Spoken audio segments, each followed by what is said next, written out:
Christmas horror stories. The Thornton family's Christmas tradition had remained unchanged for 37 years. Spend Christmas Eve at the old family cabin in the woods of northern Vermont. But this year, as Thomas Thornton pulled his SUV up the snow-covered driveway with his wife Karen and their 2 teenage children, something felt different. Wrong. Dad, why are all the lights on? 16-year-old Emma asked from the back seat, peering through the frosted window at the cabin. Every window blazed with warm yellow light, and smoke curled from the stone chimney. Thomas frowned. I don't know, sweetheart. Maybe your Uncle Rob got here early. But Uncle Rob's car wasn't in the driveway. No one's car was. Just pristine snow, unmarked by tire tracks except for their own. Karen clutched Thomas's arm as they climbed out into the bitter cold. Thomas, we locked everything when we left last February. We always do. I know. Thomas felt for his phone, but there was no signal this far into the mountains. There never was. Everyone stayed behind me. They approached the cabin slowly, their boots crunching in the snow. Christmas music drifted from inside. Old carols, the kind Thomas's grandmother used to play on her ancient record player. But his grandmother had been dead for 15 years, and her record player had been donated to a thrift store. Thomas pushed open the front door, which swung inward easily despite the fact that he hadn't unlocked it. The interior of the cabin looked exactly as it should. Rustic furniture, family photos on the walls, the old stone fireplace crackling with a fresh fire. And standing in the center of the living room, arranging ornaments on a Christmas tree that definitely hadn't been there before, was an old woman in a green cardigan. Thomas's blood went cold. He knew that cardigan. He'd bought it for his grandmother 20 years ago. Grandma! The word escaped his lips before he could stop it. The woman turned, and Thomas saw his grandmother's face, exactly as she'd looked before the cancer took her. She smiled warmly, her eyes crinkling at the corners. Thomas! Oh, my sweet boy, you made it. I was worried you'd be late. Come in, come in. Don't let the cold in. Karen grabbed Thomas's hand, her nails digging into his palm. Thomas, that's not possible. That's not possible. The old woman's smile widened. On Christmas Eve, anything is possible, especially in this house. 14-year-old Jake pushed past his parents. Who is this lady? Dad? Your great-grandmother, Thomas whispered, unable to tear his eyes away from the impossible figure before him. But she died when you were a baby. Died? His grandmother laughed, that familiar, tinkling laugh that Thomas had heard in his dreams for 15 years. Oh, Thomas, death is such a limited concept. Now, come sit. We have so much catching up to do. And look, I made your favorite cookies. She gestured to the dining table, which was laden with food that definitely hadn't been there moments ago. Gingerbread cookies, hot cocoa, a glazed ham, all the Christmas dishes his grandmother used to make. Emma pulled out her phone. I'm calling the police. No signal, dear, the old woman said gently. There never is, up here in the mountains. You know that. She settled into the rocking chair by the fire, the same chair she'd died in at the hospice center all those years ago. Now, Thomas, sit with your grandmother. We need to talk about the tradition. Despite every instinct screaming at him to run, Thomas found himself moving toward her. Karen tried to hold him back, but he shook her off gently. What tradition, Grandma? The Christmas tradition, silly boy.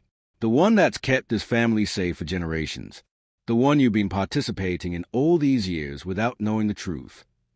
She picked up her knitting, appearing from nowhere, and her needles began to click rhythmically. Did you ever wonder why we always insisted on Christmas Eve at the cabin?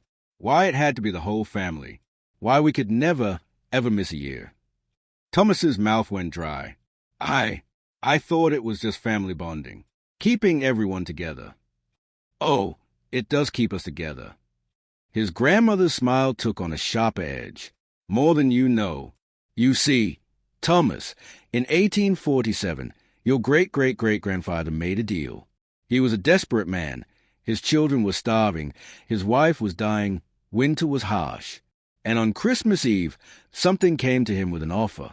Protection, prosperity, a legacy that would last generations, all for a small price.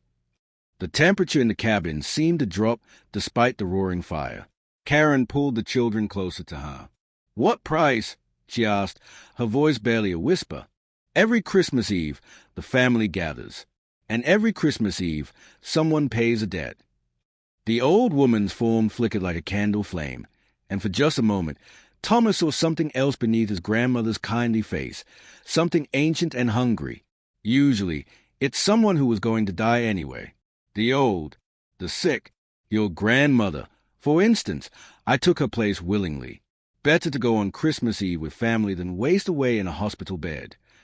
"This is insane," Karen said, backing toward the door. "Come on, kids, we're leaving." The door slammed shut, though no one had touched it. The windows frosted over instantly, ice creeping across the glass in intricate, impossible patterns. And all around the cabin, Thomas heard whispers, hundreds of voices speaking in unison. The debt must be paid. The tradition must continue. His grandmother stood, and now she was taller, her shadow stretching wrong across the wall. Usually, someone volunteers, someone old or tired or ready to pass on. But this year, she looked at each of them in turn, her gaze lingering on Emma and Jake. This year, no one in the family is dying. No one is sick, which presents us with a problem. No. Thomas stepped between his grandmother's specter and his children. "No, you can't have them. Either of them. I won't let you." "Then who?" "Thomas." The thing wearing his grandmother's face tilted its head. "The deal must be honored. Every Christmas Eve, a life or a year of prosperity. That's how your father paid for your college. How you afforded your house. How Emma's leukemia mysteriously went into remission 3 years ago." She smiled sadly. "Did you think that was just luck? Just chance? No, dear. Your Aunt Martha paid that debt. She accidentally drove off an icy road on Christmas Eve. Do you remember?" Thomas did remember. The funeral had been devastating. But Aunt Martha had been depressed, everyone said. The roads had been terrible. It had been a tragic accident. Except it hadn't been an accident at all. Every success your family has ever had. The grandmother thing continued. Every narrow escape from disaster, every miracle recovery, all paid for in blood and sacrifice. The cabin takes its due. The tradition continues. "Oh." "Or what?" Karen demanded. "Or the protection ends. And all those debts come due at once. Every bit of prosperity, every saved life, every blessing, ripped away. Bankruptcy, disease, accidents. All of you, gone within the year. The cabin is patient, but it will have its payment one way or another." Jake's voice cracked. "This can't be real. Ghosts and deals, and this is just a nightmare. Right? Right." The thing's form flickered again, and now Thomas could see past the illusion. The cabin around them wasn't the cozy retreat he remembered. It was older, darker, built from what that looked almost like bone. And standing in the shadows beyond his grandmother were others. Dozens of others. All his ancestors, all the ones who had paid the debt over the years, trapped here, their faces twisted between ecstasy and agony. "Choose," his grandmother said, and her voice was thunder and whispers in the crack of ice. "Oh, I choose for you." Emma suddenly stepped forward. "Take me." "No." Karen and Thomas shouted in unison, but Emma shook her head, tears streaming down her face. "I'm the reason Aunt Martha died, aren't I? My leukemia. Someone had to pay for my recovery." She looked at her parents with devastating maturity. "How many people have died so I could live? How many more will die if we keep this going?" "Emma, baby." "No," Karen sobbed. But Emma walked toward the grandmother thing with her head held high. "I want it to end. The tradition, the debt, all of it. If my life is a price to break this, then that's what I'll pay." Thomas felt something crack open in his chest. His daughter, his brave, beautiful daughter, willing to sacrifice herself to end a curse she'd never known existed. "Emma, stop," he said quietly. And she did, turning to look at him with questioning eyes. Thomas took a deep breath and stepped forward. "She's not paying anything. None of my children are. Take me instead." "Thomas, no." Karen grabbed his arm. He pulled free gently. "I'm the head of this family. The debt is mine. Not theirs. Never theirs. He faced the thing wearing his grandmother's skin.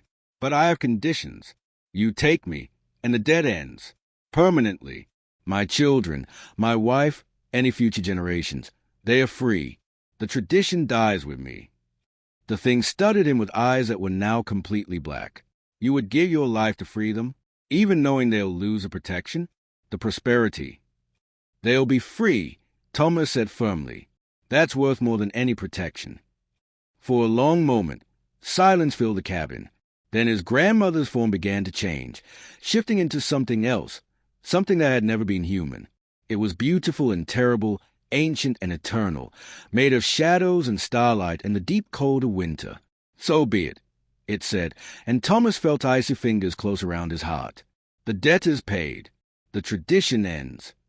The cabin filled with light, blinding, absolute. Thomas felt himself lifted, felt the cold spreading through his veins, felt his life being drawn out like thread from a spool. But he also felt something else, the chains breaking, the curse shattering, his family being released from a debt they'd never asked to carry. He had just enough time to see Karen's face, to mouth, "I love you," to his children, before everything went white. When Karen, Emma, and Jake came to, they were lying in the snow outside the cabin. The building was dark and empty, no smoke from the chimney, no lights in the windows. Karen's phone showed it was 2 a.m., hours had passed, and Thomas was gone. They found him 3 days later, on December 27th, lying peacefully in the snow as if asleep. The official cause of death was hypothermia. He'd apparently wandered out of the cabin in the night. But Karen knew better. Emma and Jake knew better. Thomas had paid the final debt, and he'd set them free. The cabin burned down that spring under mysterious circumstances. The Thornton family never went back to Vermont. But every Christmas Eve, Karen swears she can feel Thomas with them. Not trapped, not suffering, but finally at peace. The tradition had ended, and that, perhaps, was the greatest Christmas gift of all.